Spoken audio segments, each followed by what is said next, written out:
and welcome to a fairly brief edition of Ben's Junk, in the love 'em and leave 'em sense, of course. So anyway, right out of the gate here, I'm just gonna say this, even by my low standards, is not going to be one of my more exciting videos. But by the same token, there is, as far as I know, a big fat zero footage of one of these suckers in action. So, if only for posterity, I want to make this video here. So this is actually going to be kind of a local flavor edition of this little sub-series of mine. Not so little at this point, actually. But anyway, yes, a Sencore piece of gear based right here in Sioux Falls. And they're still around today. And they make all sorts of professional TV gear and TV repair stuff. But yeah, today we're going to take a look at the Sencore CG25, Color Generator 25, also known as the Little Huey. Get it? Color Test Pattern Generator, Huey, yeah. So anyway, this is not a rare or valuable piece of gear, I should note. I don't think this really merits a repair. Indeed, my particular unit is very much knocking on heaven's door, and I'm just hoping that it stays functional long enough to make this. Because, like I said, I see no point in trying to restore it or have somebody else restore it, because there are far better options for a test pattern generator out there. So anyway, let me explain how I came to pick this one up. This was a Fleabay-ism, and when I saw the listing, the box at least was like this. So all I saw was the artwork and color pattern, your fingertips, and then the like exclamation points and only $99. And just looking at this artwork, I'm thinking, this thing's got to be from the early 60s. They had little small compact color test pattern generators back then. That blows my mind. I better check that out. No, they were just a little outdated with their artwork and stuff here. So if I pull out the flap, this sucker is indeed digital. Early, fairly primitive digital, but digital nonetheless. Now, according to the schematic, and they did include it, the patent date on this thing is from 1973. And this hit the market in 74. I'll let you take a little look at the schematic if you're into that sort of thing. And these were on the market at least as late as 78. I would guess this would have been discontinued around 1980. But yeah, how it should look on an oscilloscope and all that good stuff. I should also note that I don't have a great relationship with Sencore gear. I've also owned a Sencore VA62. Now, that did not get its own video, and I don't even remember which video it was, but it was a peripheral topic in something I did, and it didn't really work, and the parts that did work, I didn't necessarily want to work. For one, genius that I am, I accidentally cranked up one of the voltages with it plugged in to my composite input on one of my little TVs and fried the input. The rest of the TV is still perfectly functional, but I can't use the composite jack anymore. So yeah, this is going to keep my tradition of not quite working Sencore gear.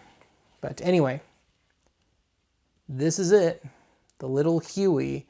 And I will tell you right up front, not all 5 of the test patterns actually work on this. At best, I've gotten 4. I've only gotten 3 reliably. And indeed, I have to keep the color level cranked to 200% just so I can get a discernible color pattern for the one and only color pattern on here. And I have to keep the dot size cranked too, just to compensate for the fact that I was using a 13-inch TV to test with. Now, of course, when this was made, the norm was still to have not a coaxial cable input, but the screw terminals for an antenna on the back of the TV. So if I take the lid off here, we're dealing with alligator clips. And covered in nylon. And this fooled me a bit. I was thinking one was positive and negative, but because of the coloring, no, it doesn't make any difference. So I'm not sure what the logic was. I'm sure somebody can fill me in. But yeah, that's all there is. And then I've actually had this for a while now, but it took me a while to even test this because there is no AC adapter for this. I'm sure somebody could fashion one if they were really desperate, but it's well beyond my skill set. But yeah, this was meant to be run on a battery, but on I believe an Everready E164, something to that effect, one of those old Mercury batteries. Well, of course, Mercury batteries haven't been a thing in a long time now.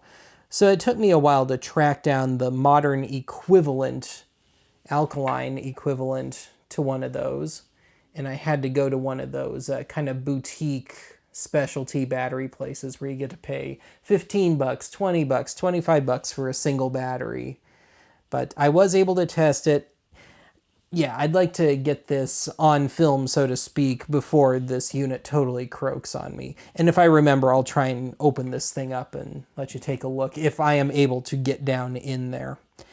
But anyway, that's kind of all there is to say about this thing. Otherwise, this is going to be better served by just digging out the TV and hooking it up and just taking a quick run through the patterns. And that'll be it for today. So let me take a cut here and we'll see this sucker in action. I hope. All right, just briefly before I begin, I feel like I should explain how I had to kind of jerry-rig the hookup for the little Huey. So it was just God's little joke that I own two of these little 13-inch consumer-grade CRTs, but the coax inputs on the back are recessed, so you can only fit a basic cable in there. So that kind of thwarted my plans to use one of these little adapter deals. And I was going to hook the alligator clips to the screw terminals on here. But yeah, it renders it too large to fit into the back of the TV. So what I had to do was, I should note, even if you unscrew these all the way, you cannot fit the alligator clips in the traditional sense, like the devil's pitchforks, as I like to call them. So I had to settle for just clipping onto whatever large surface area I could get. So within the realm of this, it's hooked onto just, again, the screw heads, and this main coax bit here is going to one of those old video game signal splitter deals, to where a VHF antenna would go and into the TV. Totally redundant, but it was the only way I could get anything even remotely resembling a secure connection. So with that, let me take one last cut here. I'll turn off the studio lights and we'll get this party started. All right, I got the little Huey all hooked up. I got a screwdriver handy if I need to make any adjustments on the fly here. I've got the little Huey attuned, if you will, to channel 3, which is what I've got this TV set to. Let's see if this guy is good for one last test. So here we go, power on. Color bars. Very basic color bars, and I'm noticing a little bit of a split in this next to last one. I don't know how all that registers on my camera. Now, I don't know if this is a side effect of the indirect hookup I have going on or that it's RF input, but it does seem a bit hazy to me, but it's fine. You know, I'm not seeing any real smearing or any real big-time color issues here, so I guess I'll say my TV is tuned, if you will, okay. Now, here's the one that generally does not work very well. Horizontal lines. Now, I may have to bump up the brightness on the camera for this bit, but this is it. It is there. It's just very, very weak. And it doesn't matter how I tune the little Huey. This is what I got to work with. So, kind of a bust on that front. All right, vertical lines, which does work quite well. Although it does get a little confused, I've noticed, with the dots. I don't know how it's how or if it's going to show up here, but you can see the dots from the basic dot pattern kind of mixed in there. All right, the world's weakest crosshatch. So good vertical, not so good horizontal. And lastly, just good old white dots. And I'm not noticing any real bending or anything on my TV, so yeah, I'm going to say my TV is healthy enough here. Otherwise, I guess, before you ask, no, this isn't like my Rhythm Master quote-unquote drum machine where I can hit multiple buttons and kind of get mixed signals, if you will. All I get is nothing or gobbledygook.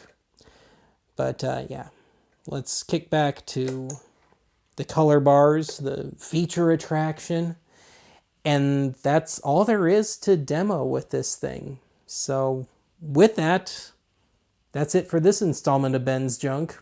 I'll talk to you again soon.